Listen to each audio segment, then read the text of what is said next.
भोग से पहले 3 बार घंटानाद और शंखनाद क्यों बजाया जाता है? एक दिन श्रीनाथ जी शाम ढाक यानी कि गुसाई जी की बैठक पर विराजमान थे और आनंद पूर्वक बांसुरी बजा रहे थे। नीचे सभी गोप बालक बैठे थे और थोड़ी दूर एक चबूतरे पर गोविंददास जी भाव में डूबे हुए पद गा रहे थे। उसी समय ठाकुर जी के मंदिर में उत्थान भोग यानी कि दोपहर भोग का समय हो गया। श्री विट्ठलनाथ जी गुसाई जी स्नान करके सेवा के लिए मंदिर आए। जब श्रीनाथ जी ने देखा कि गुसाई जी मंदिर में आ चुके हैं और इधर वे शाम ढाक पर बैठे हैं, तो वे तुरंत कूद पड़े और दौड़कर मंदिर पहुंचे और जाकर सिंहासन पर विराजमान हो गए। लेकिन जब वे कूदे तो उनकी नई पोशाक का एक किनारा ढाक की लकड़ी में फंस गया और फट गया। वह टुकड़ा वहीं रह गया।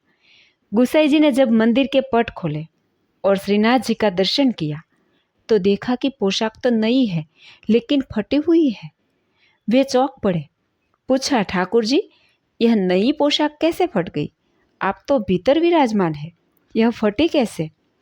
श्रीनाथ जी डर के मारे चुप हो गए, बस नजरें चुराने लगे और सिर झुका लिया, कुछ उत्तर नहीं दिया। गुसाई जी ने सेवकों से पूछा, कोई भीतर आया था क्या? सेवकों ने कहा, नहीं महाराज, कोई नहीं आया, आप ही पहले पधारे हैं। अब श्रीनाथ जी चुप। सेवकों ने भी इनकार कर दिया तो गुसाई जी ने कुछ नहीं कहा। ठाकुर जी को भोग लगाया और फिर बैठक में जाकर गहरी सोच में बैठ गए। थोड़ी देर में गोविंददास जी आए और देखा कि गुसाई जी शांत और चिंतित हैं। बोले, महाराज, आप उदास क्यों बैठे हैं? आज आपका मुख प्रसन्न नहीं लग रहा, कोई बात हुई है क्या? गुसाई जी बोले, ऐसे ही बैठा हूँ, कोई विशेष बात नहीं। गोविंददास जी ने तुरंत कहा, नहीं नहीं, कोई लीला जरूर हुई है, बताइए क्या हुआ?